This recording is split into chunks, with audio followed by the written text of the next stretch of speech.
நண்பர்களாக அனைவருக்கும் வணக்கம்ங்க. ஒரு கிரகம் தனது தசையில் எந்த ஸ்தான பலன்களை கொடுக்கும் அப்படிங்கிறத இந்த வீடியோவில் நம்ம பார்க்க போகிறோம். வந்து தசாநாதர்கள் தான் வந்து அந்த தசையில் ஏற்படும் பலன்களை எல்லாம் கொடுப்பவங்க.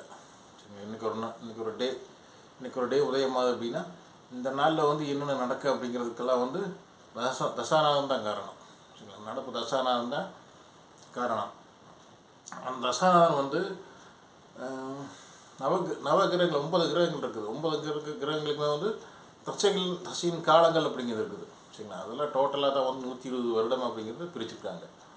சரிங்களா, உதாரணம் வந்து இப்போது சூரிய திசை நடக்குதுன்னா சூரியனுக்கு வந்து காலப்புருஷ அமைப்பில் 5ஆம் ஆதிபத்தியம் சிம்ம ராசிக்குடையவர். இவரோட தசை வருடங்கள் வந்து 6 வருடங்கள். 6 வருடங்களில் எந்த ஸ்தானத்தோட வேலையை அவர் செய்வார் அப்படின்னா வந்து மூலத்திரிகோண வீடு. சரிங்களா, கிரகங்களுக்கு வந்து மூலத்திரிகோணங்கள் ஆகும் ஒவ்வொரு வீடுமே. சரிங்களா, அந்த மூலத்திரிகோண வீட்டின் பலன்களை தான் வந்து அவங்க அதிகமாக செய்வாங்க. சரிங்களா, இப்போ சிம்ம சூரியன் வந்து மூலத்திரிகோணம் அடைகிறது வந்து சிம்ம ராசியில் தான். அவர் உச்சமாகிறது மேச ராசியாக இருந்தாலுமே அவரோட ஆட்சி வீடான சிம்மத்தில் அவர் வந்து மூலத்திரிகோணம் அடைகிறார். சரிங்களா, அதனால் வந்து சூரிய தசையில் வந்து சிம்ம ராசி வந்து எத்தனை ஸ்தானம் வருது லக்னத்துக்கு, அந்த ஸ்தான பலன்கள், அந்த ஆதிபத்திய பலன்கள் வந்து சூரியன் எங்கே இருக்கிறாரோ அங்கே செய்வார். சரிங்களா, அது சந்திரன் வந்து ஆட்சி அடைகிறது கடகமாக இருந்தாலுமே அவர் மூலத்திரிகோணம் அடைகிறது ரிஷப ராசியில். சரிங்களா, அடுத்தது வந்து செவ்வாய் பகவான் வந்து விருச்சிகத்துக்கும் மேஷத்துக்கும் ஆதிபத்தியம் உடையவர். அவர் மேஷத்தில் தான் வந்து மூலத்திரிகோணம் அடைகிறார். சரிங்களா, அதுக்கடுத்து வந்து புதன் வந்து கன்னி ராசியில் தான் வந்து ஆட்சி உச்ச மூலத்திரிகோணம் அப்படிங்கிற வலுவை 3 விதமான வலுவை அடைகிறார். சரிங்களா, மிதுனம் அவரோட ஆட்சி வீடாக இருந்தாலுமே கன்னியில் தான் வந்து அவரோட பவர்ஃபுல் அதிகமாக இருக்குது. அவர் பவர்ஃபுல்லாக வந்து இருப்பார். அவர் பவர் அதிகமாக இருக்குது. அடுத்தது வந்து குரு பகவான் வந்து தனுசு ராசியில் தான் வந்து மூலத்திரிகோணம் அடைகிறார். தனுசு மீனம் அப்படிங்கிற 2 ஸ்தானங்களுக்கு முடியவர் தனுசு ராசியில் வந்து ஒரு மூலத்திரிகோணம் அடைகிறாரு. தனுசு ராசி லக்னத்துக்கு எந்த ஆதிபத்தியம் பெற்று வருகிறதோ அந்த பலன்களை அவர் எங்கே இருக்கிறாரோ அங்கே செய்வார். சரிங்களா, அதுக்கடுத்த வந்து சுக்கிரன் வந்து ரிஷபத்துக்குமே துலாத்துக்கும் உடையவர். துலாமத்தில் தான் வந்து அவர் வந்து மூலத்திரிகோணம் அடைகிறார். சரிங்களா, அடுத்து சனி பகவான் வந்து மகர கும்பத்துக்கு உடையவர். கும்பத்தில் தான் வந்து அவர் மூலத்திரிகோணம் அடைகிறார். சரிங்களா,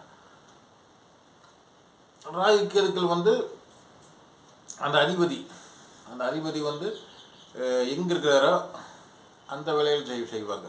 சரிங்களா, அந்த அதிபதிகள் வந்து எங்கே மூலத்திரிகோணம் அடைகிறாங்களோ அந்த ஸ்தானத்தோட வேலையை வந்து ராகுக்கு தான் இருக்கும் இடத்துலேருந்து தன்னோட வீட்டு அதிபதி போல் செயல்படுவாங்க. சரிங்களா, இப்போ வந்து காலபுருஷனுக்கு 6ஆம் இடம் வந்து கன்னி ராசி. சரிங்களா, இது கடனை கொடுப்பது.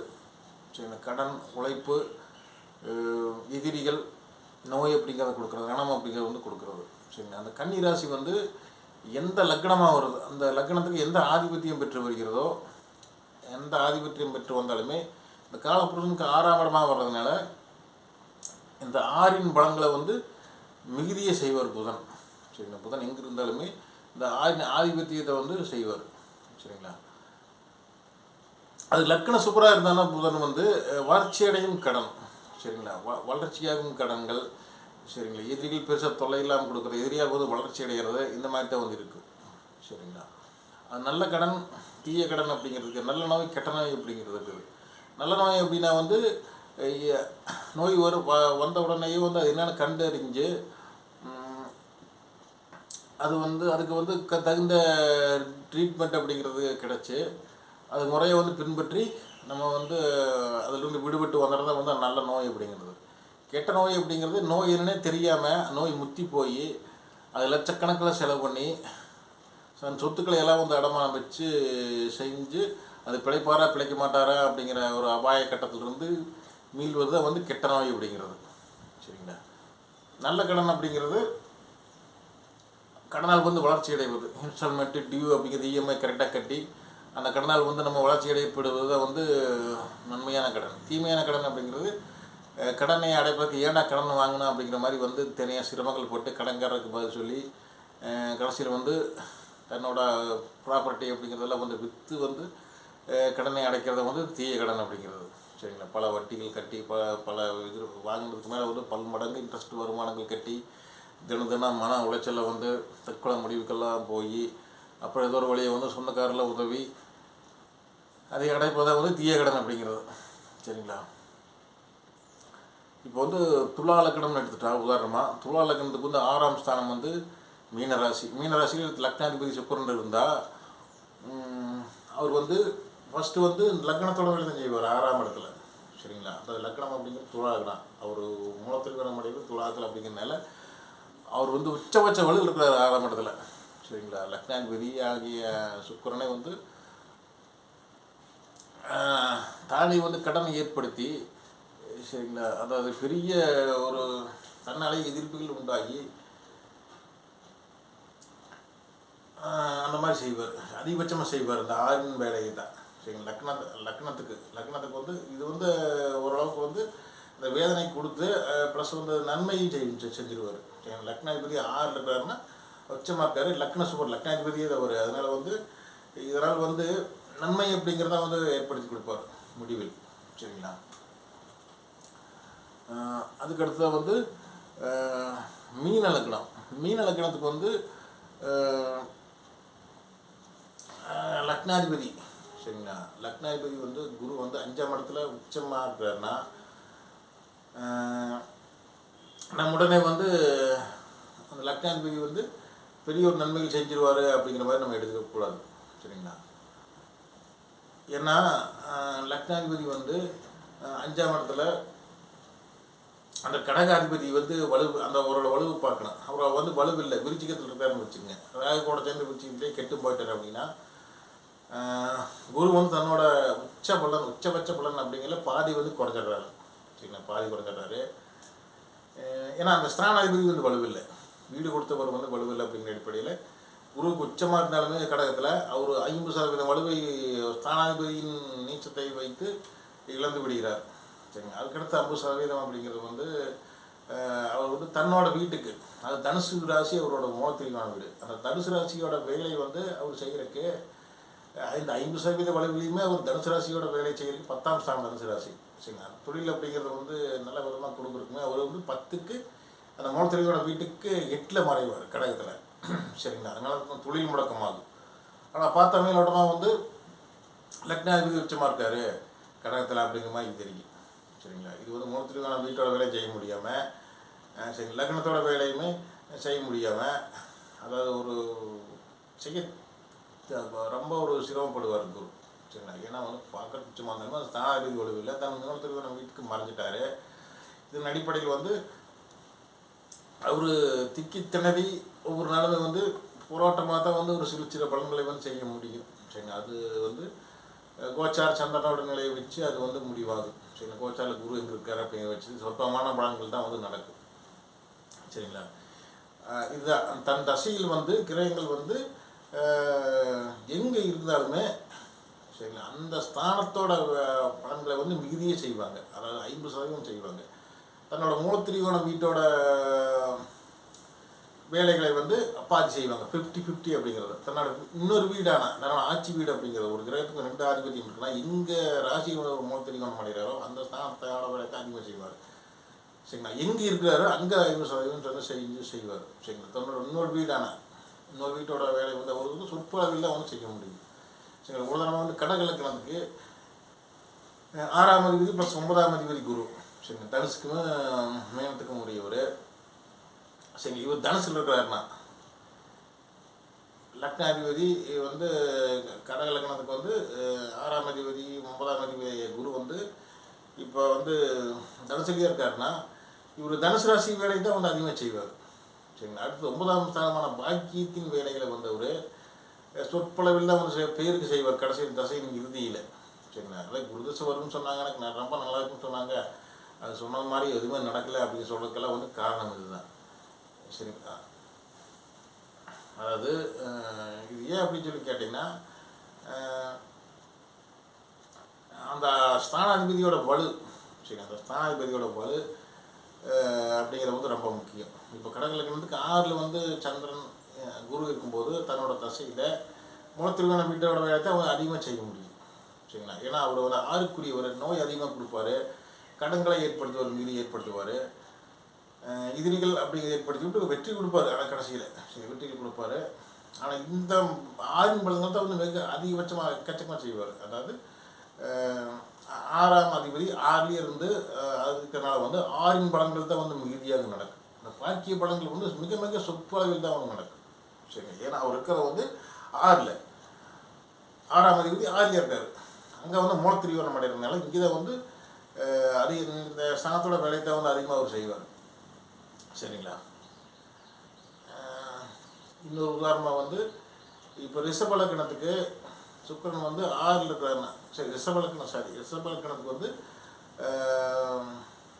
லக்கணத்திலேயே சுக்கிரன் இருக்காருன்னா அவர் வந்து 1க்கும் 6க்கும் முடியவர். ஃபஸ்ட்டு வந்து அவரோட தசையில் 10 வருடம் வந்து துலாத்தோட வேலையை தான் அவர் அதிகமாக செய்வார். சரி, லக்னத்தில் இருந்தாலுமே லக்னத்திலே வந்து வலுவார்க்காரு அப்படிங்கிறத விட அவர் 6ஆம் அதிபதியும் கூட சுக்கிரனே.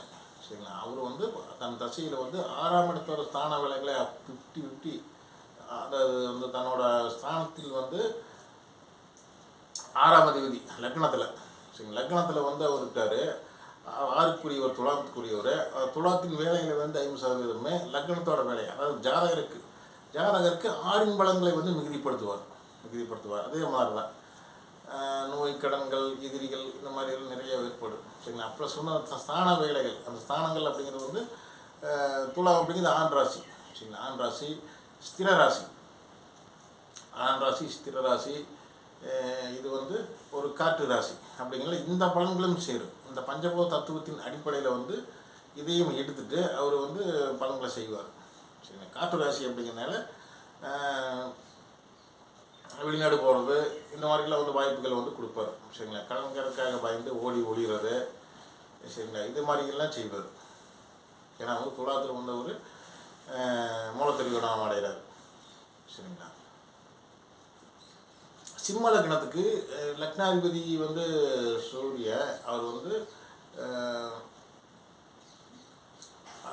அதாவது அவர் வந்து மேசத்தில் இருக்காருன்னா மேசத்தில் வந்து அவருக்கு வந்து உச்சபட்ச வலுவாக இருக்கும்போது சிம்ம லக்னக்காரருக்கு சூரிய தசையில் அந்த சிம்ம லக்னத்தோட, அதாவது சிம்ம லக்னாதிபதி அந்த மேசத்தோட, சரிங்களா? அவர் வந்து உச்சமடையர் வந்து மேசமாக இருந்தாலும் ஒரு மூலத்திரியோணமடைய சிம்ம ராசியில். சரிங்களா? மேசத்தில் 9ஆம் ஸ்தானம் மேச சிம்மத்துக்கு. சரி, சிம்மத்தில் வந்து அவர் 9ஆம் ஸ்தானத்தில் பாக்கியது லக்னாதிபதி 9 இருக்கிறது நல்ல அமைப்பு தான். ஆனால் வந்து அவர் வந்து சிம்மத்தோட வேலையை வந்து 9 செய்வார். சரி, உன்னோட வேலையை, அதாவது ஜாதகருக்கு வந்து மிகுந்த பாக்கியம் இருந்தது. சரிங்களா? அதாவது பாக்கியத்தை விட பொன்னின் பலன்களை வந்து மிகுதியை செய்வார் அப்படிங்கிறத வந்து நீங்கள் புரிந்து கொள்ள வேண்டியது. சரிங்களா? அவர் வந்து மூலத்திரியோணம் அடைகிறார் சிம்மத்தில்.